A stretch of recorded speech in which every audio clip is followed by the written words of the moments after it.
کہ صحیح بخاری میں حدیث ہے انٹرنیشنل نمبر کے مطابق 6474 اور مشکات میں بھی موجود ہے 4812. بخاری میں 6474, مشکات میں 4812.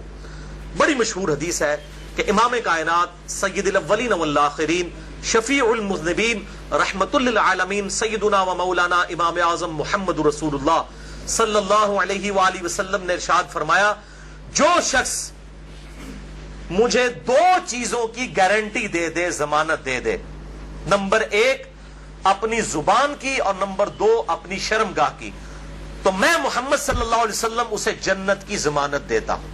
بہت بڑی ضمانت ہے, جنت کی گارنٹی. آپ صلی اللہ علیہ وسلم نے فرمایا مجھ سے لے لو اگر تم اپنی زبان کی اور اپنی شرمگاہ کی حفاظت کرنا. لہذا یہ شرمگاہ کی حفاظت کے پوائنٹ آف ویو سے آج میری باقی ساری ڈیٹیل گفتگو موجود اس حوالے سے انشاءاللہ ریکارڈ ہوگی. ادھر جتنے بھی بھائی موجود ہیں تقریباً 80 کے قریب لوگ اس حق بات کو لوگوں تک پہنچائیں, اور ویڈیو میں تو الحمدللہ ہزاروں لوگوں تک یہ چیزیں پہنچتی ہیں اور انشاءاللہ پہنچیں گی. تو میں ان سے بھی ریکویسٹ کروں گا کہ چونکہ اب یہ تھوڑی سینسٹیو گفتگو ہے, ظاہر ہے کہ سیکس کے اوپر جب بھی ڈسکشن ہوگی تو ایک سینسٹیو ایشو ہوتا ہے, اور میں نے وہ اس کے سینسٹیوٹی کو پریزنٹ کرنے کے لیے یہ ریڈ کلر کا پیچھے بیک گراؤنڈ لگایا تاکہ جب لیکچر سامنے آئے تو مجھے بھی یاد آ جائے کہ یہ سینسٹیو لیکچر ہے. تو اب ظاہر ہے کہ یہ لیکچر ہر مسلمان مرد و عورت کی ضرورت ہے, تو میں اس کانٹیکسٹ میں ریکویسٹ کروں گا کہ اس لیکچر کو جو لوگ ویڈیو کے وساطت سے دیکھیں گے یا بعد میں ریکارڈنگ کے بعد کسی کو دکھانا چاہیں تو اس میں ایک ریکویسٹ یہ ہے کہ فیملی کے ساتھ بیٹھ کے اس ویڈیو کو نہ دیکھیں. لڑکے جو ہیں وہ لڑکوں میں بیٹھ کے دیکھیں, لڑکیاں لڑکیوں میں بیٹھ کے دیکھیں, تاکہ اس حوالے سے کوئی ایشو نہ ہو. بعض اوقات ایسے الفاظ ظاہر ہے وہ مطلب آئیں گے, وہ الفاظ میرے کوئی ذاتی تو نہیں ہے, وہ تو on the behalf of God and his prophet صلی اللہ علیہ وسلم ہم بیان کر رہے ہیں. وہ ساری چیزیں اللہ اور اس کے رسول صلی اللہ علیہ وسلم نے بیان کی ہیں, تو ان کو بیان کرنے میں کوئی حرج نہیں ہے. اور آج آپ کو احادیث کی سینسٹیوٹی سے اندازہ ہوگا کہ یہ کتنا اہم ترین مسئلہ ہے, اور خصوصاً آج کل جبکہ سوشل میڈیا کا فتنہ مسلمانوں کو اپنی لپیٹ میں لے چکا ہے, جو کہ اونلی پریکٹسنگ ریلیجن ہے آن دا فیس آف ارتھ اسلام, ان کو بھی اب اس اعتبار سے مسلمانوں کو بھی اس بے حیائی کے فتنے میں ڈالا جا رہا ہے. تو آج کل تو لوگوں کے پاس کتابیں پڑھنے کا ٹائم نہیں ہے, علماء کی تقریروں کا ٹائم نہیں ہے, ویسے بھی وہ اس قسم کی باتیں بےچارے پبلک کے ڈر سے کرتے بھی نہیں ہیں. تو بہرحال یہ چیزیں ریکارڈنگ میں آئے گی تو انشاءاللہ ہزاروں لاکھوں لوگوں کے لیے ہدایت کا سبب انشاءاللہ بنے گی. ہم اللہ تعالیٰ سے دعا کرتے ہیں کہ اللہ تعالیٰ حق بات کہنے کی اور اس پہ عمل کرنے کی توفیق عطا فرمائے. بھائیو, یہ جو سورۃ المومنون کی 11 آیات شروع کی آئیں, ان میں 3 آیات آیت نمبر 5, 6 اور 7 میں جو سیکس کا ڈسپلن ہے اسلام کا اس کے اوپر ایمفسائز کیا گیا. اعوذ باللہ من الشیطان الرجیم. والذین هم لفروجہم حافظون. اہل ایمان کی نشانی یہ ہے کہ وہ اپنی شرمگاہوں کی حفاظت کرتے ہیں, اور پھر ساتھ ہی ارشاد فرمایا گیا 2 ایکسیپشنز ہیں.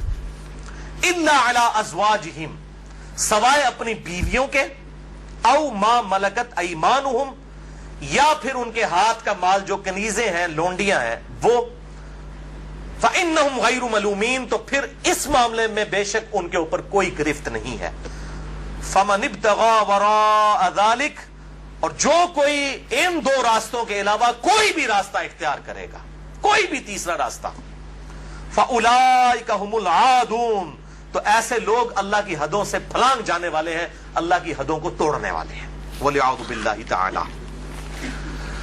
بھائیو, ان آیات سے بالکل واضح ہو گیا کہ اہل ایمان کی شرمگاہوں کا جائز استعمال صرف اپنی بیویوں اور اپنے ہاتھ کا مال لونڈیوں اور کنیزوں کے ساتھ ہے, جو جنگی قیدی ہوتی ہیں, اور وہ بھی سب عورتیں نہیں, ایسی عورتیں کہ جو جنگ میں مسلمانوں کے ساتھ لڑنے کے لیے آئی ہوتی ہیں. اب یہ ایک ڈیٹیل سے الگ ٹاپک ہے, چونکہ یہ ابسلیٹ ہو چکا ہے اس وقت کافی حد تک یہ معاملہ, اس لیے لونڈیوں کے حوالے سے میں آج ڈسکشن نہیں کروں گا اس پہ, تو علیحدہ سے پھر 1.5-2 گھنٹے چاہیے. بہرحال کسی کو شوق ہو تو اس حوالے سے ایکسکلوسیو کام, امت لیول کا کام ایک شخص نے کیا ہے, اور وہ ہے مولانا مودودی رحمہ اللہ, المتوفا 1979 عیسوی. انہوں نے اپنی ینگ ایج میں، جب ان کی عمر صرف 22 سال تھی، میری الحمدللہ اس وقت 39 سال ہونے والی ہے اور لیونر ایئرز کے اعتبار سے 40 سال ہو چکی ہے، 22 سال جس وقت ان کی عمر تھی، انہوں نے کتاب لکھی الجہاد فی الاسلام، جس پہ تقریر ڈاکٹر اقبال نے لگائی تھی، اور انہوں نے کہا کہ یہ شخص مستقبل میں مسلمانوں کو لیڈ کرے گا، اور واقعی لیڈ کیا۔ تو الجہاد فی الاسلام میں انہوں نے جو لونڈیوں کا کنسپٹ ہے، اور اس حوالے سے پوری دنیا میں فتنہ ہمیشہ اٹھایا جاتا ہے، آج کل کچھ ویڈیوز بھی آئی ہیں، مجھے بھی کافی لوگوں نے بھیجی، ایک وہ غیر مسلم ہے، اس وقت مرتد ہو چکا ہے، مسلمان تھا 16 سال تک وہ مسلمان رہا، اس کے بعد وہ ارتداد کا شکار ہوا، اور اس نے مسئلہ ہی یہ لونڈیوں والا اٹھایا ہے، حالانکہ وہ بالکل آؤٹ آف کانٹیکسٹ، کچھ چیزیں کچھ اور ہیں، ان کو بگاڑ کے پیش کیا جاتا ہے۔ بہرحال الجہاد فی الاسلام پڑھیں، مولانا مودودی کی کتاب۔ اس حوالے سے جو ایران کے اہل تشیع نے فتنہ اٹھایا ہے نکاح متع کا، یا سعودی عرب کے اہل سنت علماء کی طرف سے، اہل حدیث کی طرف سے، یہ میں سعودیہ کے اہل حدیث کی بات کر رہا ہوں، باقیوں انڈیا، پاکستان، بنگلہ دیش کے اہل حدیث کی بات نہیں کر رہا، انہوں نے نکاح مسیار کے نام سے، آپ نام ہی دیکھیں، نکاح مسیار، آسانی والا نکاح، نکاح متع، متع کہتے ہیں نفع اٹھانے والا، تو بالکل انہوں نے بس نام چینج کیا، بلکہ اگر مجھ سے پوچھیں تو نکاح مسیار جو ہے وہ نکاح متع سے بھی بدتر ہے۔ نکاح متع کے اندر تو نکاح کرتے وقت طے کیا جاتا ہے کہ میں تم سے 3 دن کے لیے یا 3 مہینے کے لیے نکاح کر رہا ہوں۔ نکاح مسیار میں مفتی اعظم سعودی عرب جو 66 سال تک رہے، ابن باز رحمہ اللہ، اللہ تعالیٰ ان کی غلطیاں معاف کرے کہ جو اتنا بڑا بلنڈر وہ کر کے گئے، انہوں نے یہ فتویٰ دیا کہ جو سعودیہ کے بچے پڑھنے کے لیے فارن ملکوں میں گئے ہیں تو وہاں جا کے عورتوں کے ساتھ شادیاں کر لیں، لیکن ان کو بتائیں نا کہ کتنے عرصے کے لیے رکھنا ہے، بس یہ کریں کہ جتنے عرصے کے لیے تعلیم ہے اپنے ذہن میں سوچ لیں کہ ان کے بعد طلاق دے دیں گے۔ حالانکہ نکاح کا مقصد تو خاندانی ایک نظام کو وجود بخشنا ہے، نہ کہ شہوت کی تسکین ہے، اس کو تو بڑا کنڈیم کیا گیا اسلام کے اندر۔ تو بہرحال انہوں نے کہا کہ جی وہ نکاح متع میں تو طے کیا جاتا ہے، نکاح مسیار میں جو ہے وہ ذہن میں سوچا جاتا ہے، غرر اور دھوکے والا معاملہ کیا جاتا ہے، یہ دونوں قطعاً حرام ہے۔ نکاح متع کسی حد تک موجود تھا، بخاری اور مسلم میں احادیث موجود ہے، اور بخاری اور مسلم میں ہی مولا علی علیہ السلام سے احادیث موجود ہے کہ قیامت تک کے لیے یہ نبی صلی اللہ علیہ وسلم نے منع فرما دیا۔ تو یہ علماء یہود کا کردار ایسے علماء ادا کرتے ہیں، خواہ اہل سنت میں ہو خواہ اہل تشیع میں، جو اصحاب سبت والا معاملہ ہوا، مچھلیوں کے شکار والا، اس طریقے سے انہوں نے یہ جو ہے نکاح انٹروڈیوس کروائے ہیں۔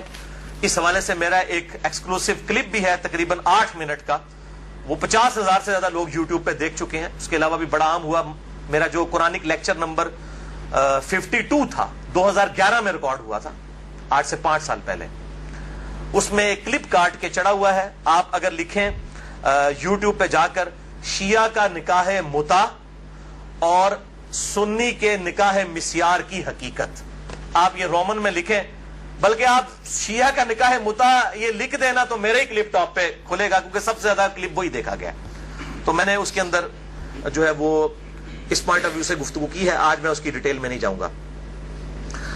بھائیو، ان 3 آیات کی روشنی میں سورۃ المومنون آیت نمبر 5 سے لے کر 7 تک بالکل اللہ تعالیٰ نے واضح طور پر فرما دیا کہ شرمگاہ کا استعمال ایک مسلمان مرد اور عورت میاں بیوی کے ریلیشن شپ میں یا لونڈیوں والے معاملے میں ہو سکتا ہے، اس کے علاوہ اس کی قطعاً اجازت نہیں، خواہ نکاح متع ہو خواہ نکاح مسیار ہو۔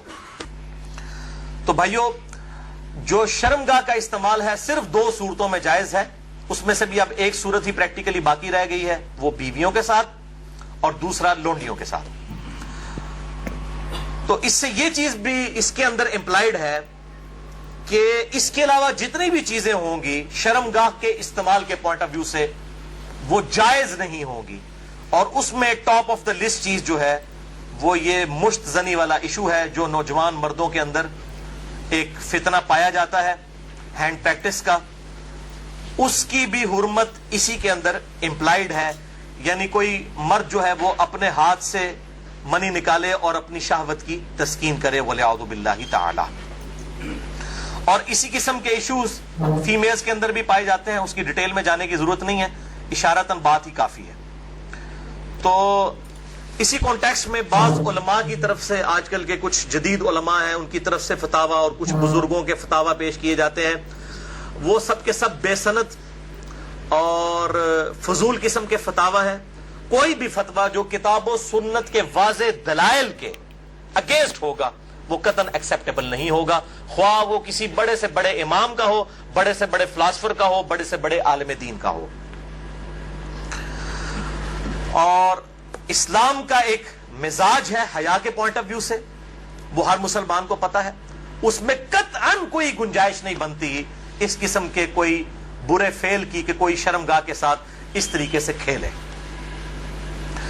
تو یہ جو شرمگاہ والا معاملہ ہے اور مشت زنی والا جو ایشو ہے میرے بھائیوں، یہ نہ صرف حرام ہے یا چلے کوئی احتیاط کے اندر الفاظ استعمال کریں تو مکروہ تحریمی، بلکہ یہ گناہ بھی ہے، اور گناہ کبیرہ زنا کی طرف لے جانے والا ہے۔ اس سے روزہ بھی ٹوٹ جائے گا اور روزے کا کفارہ بھی وہ سخت والا 60 روزوں والا ادا کرنا پڑے گا، اور ظاہر ہے کہ غسل بھی فرض ہوگا، اور کسی نہ کسی درجے میں یہ ہاتھوں اور دل کا زنا بھی ہے وَلِعَوْذُ بِاللَّهِ تعالی۔ چنانچہ اسی کانٹیکسٹ میں ایک بڑی کریٹیکل حدیث ہے، صحیح بخاری اور صحیح مسلم کی متفقن علیہ حدیث ہے۔ صحیح بخاری میں 6612، صحیح مسلم میں 6754 اور مشکات میں بھی 86 نمبر پہ یہ حدیث موجود ہے کہ آپ صلی اللہ علیہ وسلم نے فرمایا کہ آنکھ کا زنا دیکھنا ہے، کانوں کا زنا سننا ہے، بے حیائی کی باتیں سننا، زبان کا زنا بولنا ہے، فحش گفتگو کرنا، ہاتھوں کا زنا پکڑنا ہے، ٹانگوں کا زنا چل کر جانا ہے، اور نفس تمنا اور آرزو کرتا ہے اور شرمگاہ اس کی تصدیق کر دیتی ہے وَلِعَوْذُ بِاللَّهِ تعالی۔ تعویل خاص کے اعتبار سے تو یہ زنا کے بارے میں ہے، تعویل عام میں ہینڈ پریکٹس والا جو مشت زنی کا ایشو ہے وہ بھی اسی کے اندر داخل ہے وَلِعَوْذُ بِاللَّهِ تعالی۔ اب ظاہر ہے کہ اگر اس قسم کی بیماری میں کوئی شخص مبتلا ہے، اس کا علاج کیا ہے؟ توبہ کرے اور اللہ کی طرف رجوع لائے، اور اللہ تعالیٰ نے اس حوالے سے ایک نیچرل پروسیس بھی رکھا ہوا ہے، یعنی مردوں کے لیے خصوصاً احتلام کا، نائٹ فال کا ایشو ہے کہ جو ایکسیسو اس طرح کی جو انسان کے جسم کے اندر مادے بنتے ہیں وہ آٹومیٹکلی ایک فزیکل فینومینا آف نیچر کے تحت نکل جاتے ہیں۔ بہرحال اپنی شہوت کو کنٹرول کرنے کے لیے آپ صلی اللہ علیہ وسلم نے علاج تجویز فرمایا، سب سے بڑا علاج، اور وہ ہے نکاح۔ اور اگر نکاح نہ ہو تو پھر کیا علاج؟ اگر آج کل کے فلاسفرز اور ان جو سو کالڈ بزرگوں کے فتوے مانے جائیں تو وہ تو کہتے ہیں کہ جی آپ نعوذ باللہ جو ہے وہ مستزنی کر لیں، یہ علاج ہے۔ نبی صلی اللہ علیہ وسلم نے یہ علاج تجویز نہیں فرمایا۔ صحیح بخاری اور صحیح مسلم کی متفقن علیہ حدیث ہے، بخاری میں 5066 اور مسلم میں 3398 اور مشکات میں بھی موجود ہے 3080 نمبر۔ آپ صلی اللہ علیہ وسلم نے فرمایا، اے نوجوانوں کے گروہ، تم میں سے جس کے پاس استطاعت ہے وہ نکاح کرے، یعنی جو فائنینشلی سپورٹ کر سکتا ہے، جس کے پاس اتنا خرچہ ہے کہ معاملات کو لے کر چل سکتا ہے۔ یہ فائنینشلی میں کیوں کر رہا ہوں؟ وہ حدیث کے الفاظ اس کی حفاظت کر رہے ہیں۔ اگر کوئی شخص استطاعت نہ رکھتا ہو، اسی حدیث میں آتا ہے آپ صلی اللہ علیہ وسلم نے فرمایا، تو اس شخص کو چاہیے کہ وہ روزے رکھے، یہ روزے رکھنا اس کی شہوت کو ٹھنڈا کر دیں گے۔ اور اسی حدیث میں الفاظ ہیں کہ آپ صلی اللہ علیہ وسلم نے فرمایا، اگر تمہیں استطاعت ہو تو شادی کرو، نکاح کر لو۔ شادی کرنا نگاہوں کو نیچا کرتا ہے اور شرمگاہوں کی حفاظت کا ذریعہ ہے۔ اور جو شادی کی استطاعت نہ رکھے، یعنی فائنینشلی، یہ تو نہیں ہے کہ وہ نہ مرد ہے، نہ مرد ہوتا تو آپ صلی اللہ علیہ وسلم نکاح کا تو نہ کہہ رہے ہوتے، جو شادی کی استطاعت نہ رکھے وہ روزے رکھ لے۔ تو یہ بالکل کلیئر کٹ ہو گیا کہ صرف روزے رکھ کر اس حوالے سے شہوت کو کنٹرول کیا جائے گا اور کوئی سورس نہیں ہے۔ اور بھائیو، سوشل میڈیا کے اعتبار سے جو آج کل فتنہ اٹھا ہے، یعنی کمیونیکیشن گیپ ختم ہو چکا ہے فیس بک، یوٹیوب کے ذریعے۔ یعنی پہلے زمانوں کے اندر تو اگر کوئی لڑکی لڑکا آپس میں کسی اعتبار سے رابطہ بھی کرنا چاہتے تھے تو کوئی رابطے موجود نہیں ہوتے تھے، لیکن سوشل میڈیا اتنا بڑا فتنہ ہے کہ کوئی غیر محرم مرد و عورت آپس میں رابطہ کر سکتے ہیں، اور میں اس پہ کہتا ہوں یہ اتنا بڑا فتنہ ہے کہ اس فتنے سے صحابہ کرام علیہم رضوان کو بھی نہیں گزرنا پڑا. ان پر قتال کی شکل کا فتنہ آیا. یہ فتنہ پنجابی والا نہیں ہے, یہ عربی والا ہے, آزمائش. لیکن بے حیائی کا جو طوفان بدتمیزی ہے, بلکہ صحیح سونامی جو ہے, اس کا عشر عشیر بھی صحابہ کے دور میں نہیں تھا. کیا اس دور کے اندر صحابہ باہر نکلتے ہوں گے تو 20 فٹ بائی 50 فٹ کی موبائل کمپنیوں کے اشتہارات لگے ہوتے تھے بے پردہ عورتوں کے؟ اور یہ سوشل میڈیا اور ٹی وی, اس کے جہاں پہ پازیٹیو یوز ہے, یہ نیگیٹو یوز والا جو معاملہ اس زمانے میں تو نہیں تھا. تو اس اعتبار سے غض بصر بہت ضروری ہے نگاہوں کی حفاظت کرنا. تو آپ صلی اللہ علیہ وسلم نے غض بصر کے لیے, نگاہوں کی حفاظت کے لیے, شہوت کو کنٹرول کرنے کے لیے نکاح تجویز فرمایا یا پھر روزے. اور میں ایک اور علاج تجویز کر دیتا ہوں اس حوالے سے, پھکی والا علاج, اجتہادن. کیونکہ مجھے اکثر لوگ پوچھتے ہیں, کہتے ہیں جی روزے تو رکھے نہیں جاتے, جی مشکل ہے, گرمی اتنی ہے, وہ اسی لیے تو بتائے گئے ہیں. تو میں ان کو پھر ایک علاج تجویز کرتا ہوں, اینٹی وینم. کوبرا سانپ کاٹ دے تو اس کے وینم کا علاج اینٹی وینم سے ہوتا ہے, جو کوبرے کے زہر سے تیار ہوتا ہے. پھکی والا الزامی فلسفیکل آنسر. میں کہتا ہوں میرے بھائی مجھے کئی بار فون کرتے ہیں تو پھر میں ان کے ساتھ سیدھا ہو جاتا ہوں. پہلے تو ایک دم ان کے ہوش اڑ جاتے ہیں کہ یہ کیا کہہ رہا ہے, کہ جی بڑی کوشش کی ہے لیکن یہ بری عادت چھوٹتی نہیں ہے. میں کہتا ہوں جی بہت آسان طریقہ ہے میرے بھائی, روزانہ آپ نے 1 منٹ کے لیے صرف موم بتی کے اوپر نا, اس کے شعلے کے اوپر آپ نے ہاتھ ایسے رکھنا ہے 1 منٹ کے لیے. تو میں نے کہا انشاءاللہ آپ کی عادت چھوٹ جائے گی.